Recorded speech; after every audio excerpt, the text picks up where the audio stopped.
बिस्मिल्लाहिर्रहमानिर्रहीम। अस्सलाम वालेकुम। मैं हूं आपका मेजबान साजिद गुंदल। आज 26 मार्च है साल 2021। हुकूमत ने कब्जा माफिया को नथ डाल दी है। 30,000 कनाल अराजी वागदार करवाने की होचरबा दास्तान जब मैं आपके सामने रखूंगा तो आप पाकिस्तानी होने की हैसियत से हैरान भी होंगे, परेशान भी होंगे। इस पर तफसील के साथ आज वीडियो में हम बात करेंगे। दूसरी तरफ DGFIA वाजद ज़िया ने पेट्रोल शुगर माफिया को गर्दन दबोच ली है।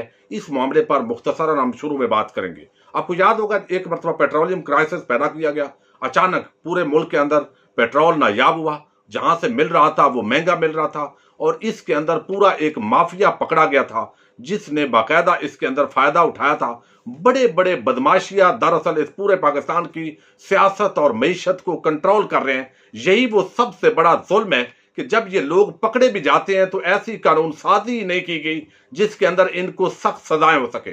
चंद हजार चंद लाख रुपए इनको जुर्माना होता है और ये इसके बदले में अरबों कमा चुके होते हैं। और बात वही है कि जब तक सख्त सजाएं ना हो और गैर जनमदराना ट्रायल ना हो उस वक्त तक बदमाशियां किसी नतीजे पर इसको नहीं पहुंचाया जा सकता। अब प्राइम मिनिस्टर इमरान खान ने एक बड़ा फैसला किया है और वो नदीम बाबर साहब जो मुशीर पेट्रोलियम थे उनको जिम्मेदारी से हटाया है और साथ ही जो सेक्रेटरी पेट्रोलियम है उनको भी हटाया गया। लेकिन हुकूमती जराये ने कंफर्म किया है कि उन पर कोई इस तरह का इल्जाम नहीं कि उन्होंने करप्शन की है। लेकिन FIA के वाजिद ज़िया साहब ने जिस तरीके से एक रिपोर्ट, कुछ लोगों को अपॉइंट किया, कमीशन बनाया गया, उसने एक रिपोर्ट दी और उस रिपोर्ट के अंदर जिस तरीके से पता चला कि वहां बड़े बड़े माफिया, यहां पर जो सियासी माफिया है और कुछ टाइकून है वो इसके अंदर मुलव्वस है, तो उसका अब FIA को हुक्म दिया गया कि आप 90 दिनों के अंदर उसकी फ्रांसिक रिपोर्ट वो देंगे और उसके बाद एक वज़रा की कमेटी इस हवाले से डिसीजन करेगी, पूरे मामलात का बारीक बिन्नी के साथ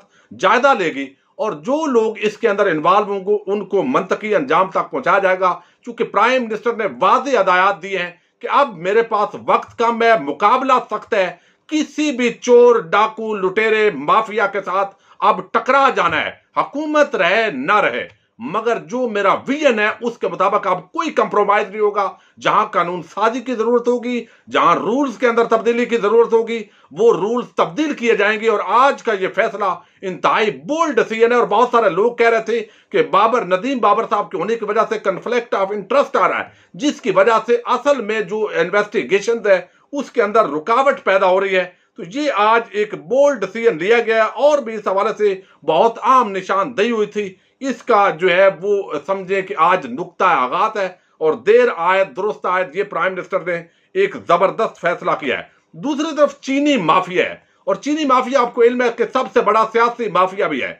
वो शरीफ माफिया हो, तरीन माफिया हो या वो ओमनी ग्रुप हो, जरदारी माफिया, ये सारे लोगों की शुगर मिल्स हैं। आम बंदा शुगर मिल बना नहीं सकता और ये बड़े बदमाशियां खुद सियासत के अंदर भी होते हैं, कानून साजी भी यही करते हैं, रेट्स का भी इनको पता होता है और ये इंपोर्ट एक्सपोर्ट का बिजनेस भी कर रहे होते हैं, FBR को टैक्स भी नहीं दे रहे होते। तो हुकूमत ने जिस तरीके से कमीशन की रिपोर्ट की रोशनी के अंदर तकरीबन 4 अरब रुपए से जायद उनसे टैक्स भी लेने का हुक्म दिया है जो उन्होंने चोरी किया है और मुख्तलिफ शुगर मिल्स को इस हवाले से डिमांड भेज दी गई है। और दूसरी बड़ी चीज ये है कि इस वक्त भी बदमाशिया पर जब भी हाथ डाला जाता है, चूंकि हुकूमत कमजोर थी और ये लोग समझते हैं कि हम ताकतवर हैं, हमारे लिए 8-10 MNA इधर उधर करना कोई बड़ा मसला नहीं है, तो जब इतनी कमजोर बिसाखियों पर खड़ी हुकूमत है तो हम इसको ब्लैकमेल कर लेंगे। अब भी जब शुगर कमीशन पर हाथ डाला गया इस शुगर माफिया पर, तो आज भी चीनी को तकरीबन 800 रुपए फी बोरी बढ़ा दिया गया।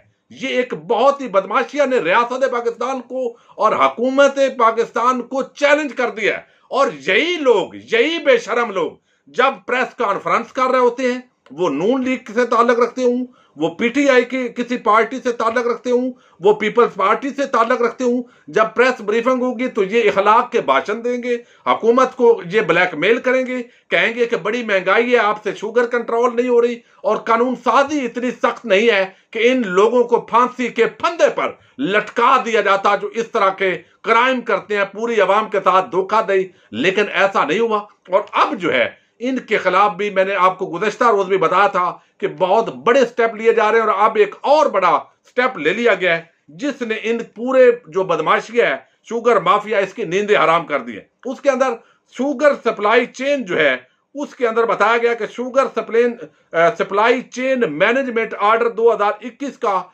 नोटिफिकेशन जारी किया है हुकूमत ने। महकमा खुराक ने काबीना की असल मंजूरी के बाद नोटिफिकेशन जारी किया है। नोटिफिकेशन के तहत चीनी की किल्लत पर केन कमिश्नर और डिप्टी कमिश्नर को इकदाम करने होंगे, उनको अख्तियार दे दिया गया है। केन कमिश्नर और डिप्टी कमिश्नर को चीनी की खरीदो फरोख्त का भी मुकम्मल अख्तियार दे दिया गया है। चीनी का स्टॉक कम होगा तो डिप्टी कमिश्नर को आगाह करना लाजम होगा। नए कानून के तहत कोई भी डीलर और होलसेलर रजिस्ट्रेशन के बगैर चीनी नहीं खरीद सकेगा। इस कानून के तहत चीनी की खरीदो फरोख्त के पूरे निजाम को रेगुलेट किया जा सकेगा। शुगर मिल्स और डीलर्स के गोदामों की रजिस्ट्रेशन होगी। मजीद बरान जो इस हवाले से पूरा एक्शन है वो तैयार कर लिया गया है। डिप्टी कमिश्नर और केन कमिश्नर ये इसके जिम्मेदार होंगे, और जो भी अगर किल्लत पैदा होती है और किसी मिल ने अगर चोर बाजारी की, इनके साथ अगर मिली भगत की, तो इस हवाले से हुकूमत पूरी इंफॉर्मेशन रखेगी। और ये बदमाशियां भी आप जो बेलगाम था उसको कंट्रोल करने का वक्त आ गया। ये बहुत बड़ा जो है वो स्टेप लिया गया। अब मैं आपके सामने एक और लीगी बड़ी बदमाशियां का हाल रखने लगा हूं। आपने देखा कि हुकूमत पंजाब ने तकरीबन 1.5 लाख एकड़ जमीन वागदार करवाई, और उसके अंदर मोस्टली जो सियासी बदमाशियां थे उनके अंदर लीगी गुल्लू बट मुलव्वस थे और बड़े बड़े नाम थे।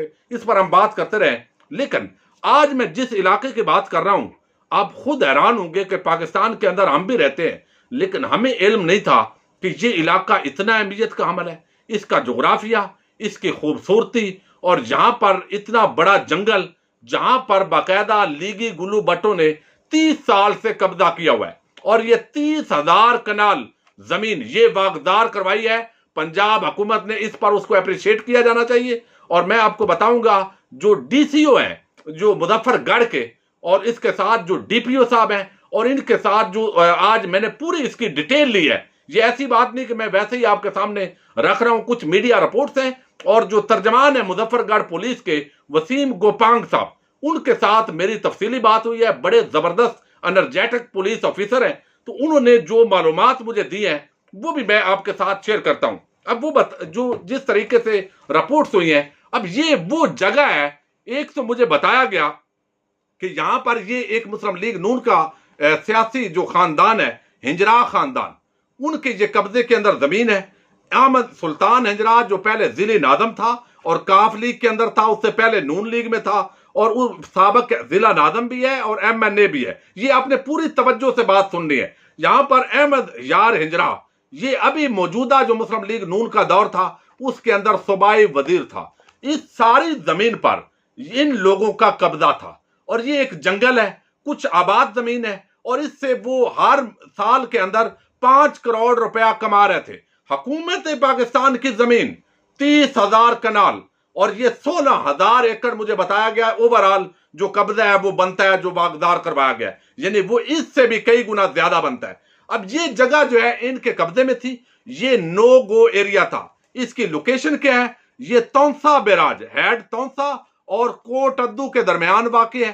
खूबसूरती का आप अंदाजा लगाएं, सर सब्ज़ो शादाब इलाका है, और इसके चारों तरफ दरिया सिंध बह रहा है, चारों तरफ, इतना खूबसूरत। और मुझे वसीम गोपांग साहब ने बताया, जो तर्जमान है मुजफ्फरगढ़ पुलिस के, कि यहां पर अगर स्टेडियम बनेगा तो वो आप गवादर को और बाकी खूबसूरत जगहों को भूल जाएंगे। ये इतनी आम जगह है। अब ये कैसे माफिया काबू आया, ये बड़ी हैरान कुन बात है। अभी चंद दिन पहले, एक हफ्ता पहले, उस जंगल के अंदर जो कि हजारों कैनाल पर मुश्तमिल था, कुछ सात आबाद जगह, मैं पूरा वो बताता हूं उसको।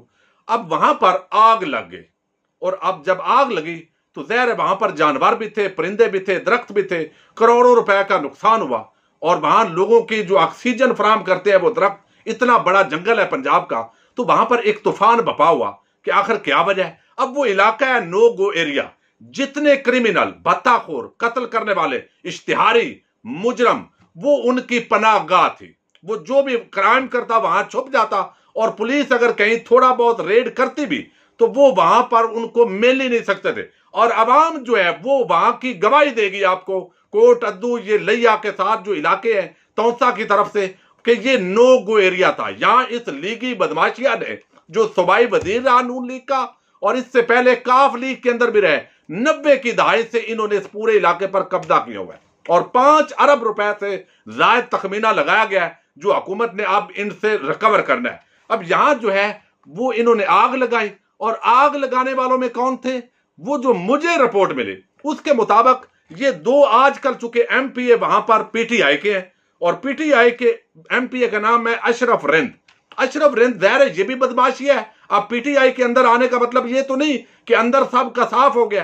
तो अब ये अशरफ रिंद चाहते थे कि कुछ इलाके कर इनका कब्जा हो जाए, लेकिन वो जो पहला कब्जा ग्रुप है वो इनको नहीं दे रहा था, और इसके माहौल के अंदर दोनों खानदानों की चपकलश बनी और उस जंगल को आग लगा दी गई। आग लगाने से बहुत ज्यादा वाइल्ड लाइफ का नुकसान हुआ। जानवर, परिंदे और मौसमी परिंदे जब इधर उधर से आते हैं तो उनका बसेरा उसी जगह पर होता है। अब यहां पर वो कहते हैं कि पोलो ग्राउंड बेहतरीन बन सकता है, झीलें ऑलरेडी हैं, क्रिकेट ग्राउंड वो कहते हैं पाकिस्तान का खूबसूरत तरीन इंटरनेशनल स्टेडियम बन सकता है, और फिर हर किस्म की मछली जो है वो यहां पर अवेलेबल है। ये जो दरिया की पट्टी है यहां पर राव मछली है, और इसके अलावा जो है संगेड़ा, मुर्गाबियां, हिरन, तमाम किस्म के जानवर। इतना खूबसूरत, इतना जबरदस्त इलाका। और अब हुकूमत पंजाब ने जो कब्जा वागदार करवाया है इस बदमाशिया से, अब इसको सफारी पार्क बनाने का फैसला किया गया है। महकमा माल वाइल्ड लाइफ से मिलकर एक पूरा प्लान जो है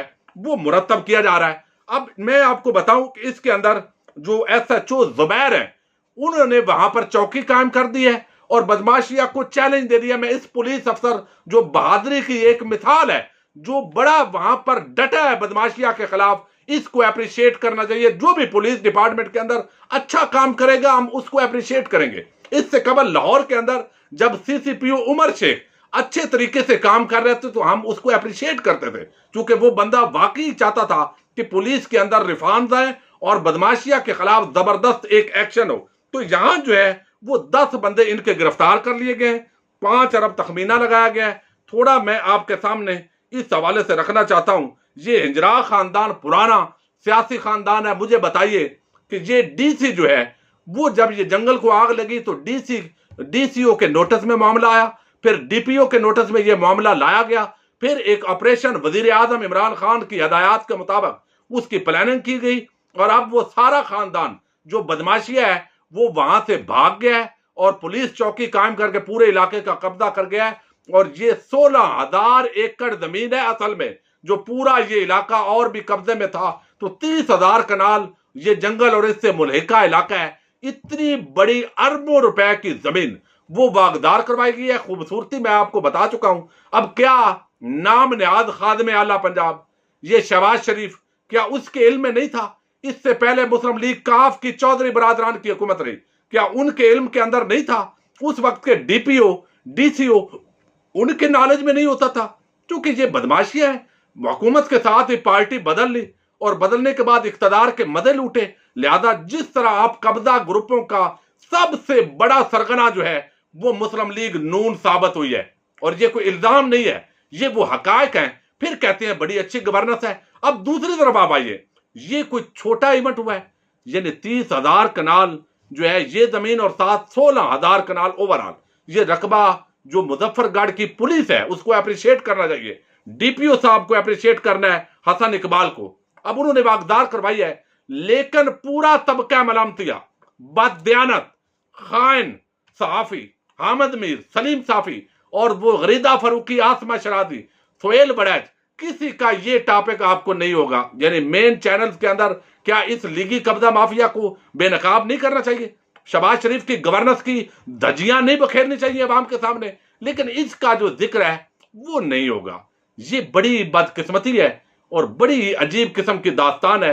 अब खुद सोचे पाकिस्तानी होने की हैसियत से, क्या आपका दिल नहीं जलता है मेरी तरह कि यार ये सारे बदमाश इस तरह पाकिस्तान को नोच रहे हैं जिस तरह कोई गिद्ध मुर्दार को नोचती है, और फिर भी इस मुल्क का लूला लंगड़ा निजाम, इस मुल्क के इदारे वो इस बदमाशिया के सामने बेबस है और वो सजा से भी महफूज रहते हैं। कभी वो शुगर का क्राइसिस ले आते हैं, कभी पेट्रोल का क्राइसिस लेकर आते हैं, कभी वो कब्जे कर लेते हैं, कभी कोई और क्राइसिस पैदा करते हैं, और फिर भी इस मुल्क की अदालतें, इस मुल्क का प्रोसिक्यूशन डिपार्टमेंट, इस मुल्क के तमाम मुख्तदार इदारे, अदालतें सब उनके सामने बेबस है। तो पाकिस्तानी होने की हैसियत से ये मैं समझता हूं एक बहुत ही बड़ा हुकूमत ने काम किया है। 150 एकड़ जमीन वो पहले वाकदार हो चुकी है और अब ये एक बहुत बड़ा इनिशिएटिव, और आज जिस तरह अजहर मिशवानी साहब ने इस हवाले से ट्वीट किया था और पूरी डिटेल्स दी, तो मैंने फिर इसकी पूरी जो है वो मालूमात ली और उसका जो एक हद तक आपके लिए ज़रूरी था वो हिस्सा आपका रखा। और ये मैं समझता हूँ ज़बरदस्त इकदाम है और बदमाशिया को अपने अंजाम तक अब पहुंचाना है, उनको सजाएं होनी है। अब एंटी करप्शन पंजाब जो है उनके खिलाफ कार्रवाई का आगाज कर रहा है और फिर जो है वो उसका पूरा जो एंटी करप्शन को रेफरेंस इस बदमाशिया के खिलाफ भेज दिया गया। लिखते हैं इसका क्या रिजल्ट निकलता है, जो भी आगे अपडेट्स होंगी उस पर भी बात करते रहेंगे। अपने मेजबान साजिद गुंजर को नेक्स्ट वीडियो तक के लिए इजाजत दीजिए। अल्लाह हाफिज।